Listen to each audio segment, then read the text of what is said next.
Le Seigneur soit avec vous. Et avec votre esprit. Évangile de Jésus-Christ selon saint Luc. Gloire à toi, Seigneur. En ce temps-là, Jésus disait à ses disciples, « Comme cela s'est passé dans les jours de Noé, ainsi en sera-t-il dans les jours du Fils de l'homme. On mangeait, on buvait, on prenait femme, on prenait mari, jusqu'au jour où Noé entra dans l'arche et où survint le déluge qui les fit tous périr. Il en était de même dans les jours de Lot. On mangeait, on buvait, on achetait, on vendait, on plantait, on bâtissait.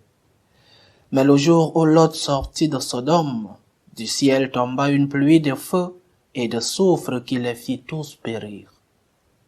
Cela se passera de la même manière le jour où le Fils de l'homme se révélera. En ce jour-là, celui qui sera sur sa terrasse et aura ses affaires dans sa maison, qu'il ne descende pas pour les emporter. Et de même, celui qui sera dans son champ, qu'il ne retourne pas en arrière. Rappelez-vous la femme de Lot, qui cherchera à conserver sa vie, la perdra, et qui la perdra, la sauvegardera. Je vous le dis, cette nuit-là, 2 personnes seront dans le même lit, l'une sera prise, l'autre laissée. 2 femmes seront ensemble en train de moudre du grain, l'une sera prise, l'autre sera laissée. Prenant alors la parole, les disciples lui demandèrent, « Où donc, Seigneur ?» Il leur répondit, « Là où sera le corps, là aussi se rassembleront les vautours. » Acclamons la parole de Dieu. Louange à toi, Seigneur Jésus. Le premier enseignement de notre évangile, c'est qu'il y aura une fin. Ce fragment de l'évangile de saint Luc est très clair. Le Seigneur nous dit qu'il y aura une fin pour chacun d'entre nous. Et nous devons vivre en sachant qu'il y aura cette fin. Parmi les multiples définitions de l'homme, il y a une qui dit que l'homme est le seul animal qui sait qu'il va mourir. Ah oui, nous le savons. Mais parfois nous vivons comme si nous n'allons pas mourir. Nous montons, nous descendons, comme si nous étions éternels sur cette terre, non? Nous allons mourir, et cela ne veut pas dire que nous devons vivre avec angoisse, que nous devrons profiter de toutes les secondes parce que ce sont des secondes de moins de notre vie, non. Nous devons juste vivre en sachant que nous serons appelés, que nous allons laisser tout ce que nous aurons amassé, tout ce que nous aurons étudié, tout ce que nous aurons cherché, nous allons le laisser ici. Nous sommes le seul animal qui sait qu'il va mourir. Pensons-nous à la mort. Pensons-nous à cette fin que nous dit le Seigneur dans l'évangile d'aujourd'hui. Il y aura une fin pour toi. Ne vis pas comme si cette fin n'existait pas, que cette fin n'arrivera pas. Nous allons mourir. Et aujourd'hui, parler de la mort, c'est être dérangeant. Aujourd'hui, celui qui parle de la mort, celui qui parle de la vie éternelle, enfer et paradis, est considéré comme quelqu'un qui dérange. Nous allons mourir. Et le savoir nous aide à nous préparer notre mort. Et nous la préparons dans notre vie quotidienne. Le Seigneur nous demande de ne pas nous préoccuper. Oui, cherchons du travail. Oui, Pourquoi pas cherchons à bien vivre sur la terre, cherchons la paix, mais en sachant dans le fond que tout cela, nous allons le laisser ici.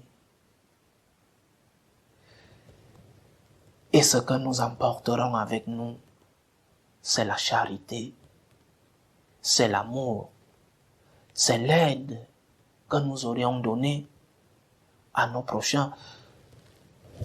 Quelqu'un dirait, mais si je n'ai pas à manger, comment je vais donner à manger aux autres? Nous avons tous quelque chose à donner.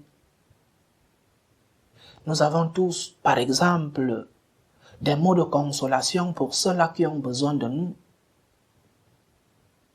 Nous avons tous quelque chose à donner. Personne n'est pauvre en tout. Ce que nous emporterons, c'est cette charité. Les larmes que nous aurons essuyées seront nos avocats devant Dieu. Viens béni de mon Père parce que j'ai eu faim. L'aumône que nous aurions donné sera notre avocat. Cette aumône nous défendra devant Dieu. Ne vivons pas en égoïste, en solitaire. Nous allons mourir. Et ce que nous devrons emporter, ce sont nos œuvres les bonnes, nos œuvres de charité, nos œuvres d'amour, l'aide que nous aurions donnée aux autres, la consolation, la foi que nous aurions transmise. Pensons à ce jour où nous serons devant le juste juge, où nous serons devant celui-là qui nous demandera des comptes. Pensons à ce jour, chers frères et sœurs. Et le Seigneur, dans cet évangile, nous parle aussi d'un événement de l'Ancien Testament. Le Seigneur nous parle de Lot, le frère d'Abraham, qui vivait dans cette ville qui est aujourd'hui la vallée de la mer morte. Le Seigneur a averti à la ville de sortir sans regarder en arrière. Et Lot est sorti, malgré la douleur de tout laisser. Je m'imagine que Lot avait un toit, il avait des amis, il avait une famille. Et il est sorti sans regarder derrière. Parce que le Seigneur avait averti. Mais sa femme a regardé derrière. Je ne sais pas si cela vient de la curiosité que toutes les femmes ont. Mais sa femme a regardé derrière et s'est transformée en une statue de sel. Notre passé parfois pèse sur nous. Et nous voulons toujours regarder derrière. Mais demandons-nous, qui est celui-là dans ce monde qui n'a jamais fait de mal? Qui est celui-là qui n'a jamais porté préjudice à quelqu'un d'autre, à Dieu? Ne restons pas bloqués dans notre passé. Notre passé doit nous servir à prendre des leçons. Notre passé doit nous servir pour préparer le futur. Mais ne regardons pas toujours derrière. Nous avons une vie à construire. Nous avons une rencontre avec le Seigneur à préparer. Que notre passé ne bloque pas ce futur. Ne nous transformons pas en statue de sel comme la femme de Lot qui a désobéi au Seigneur.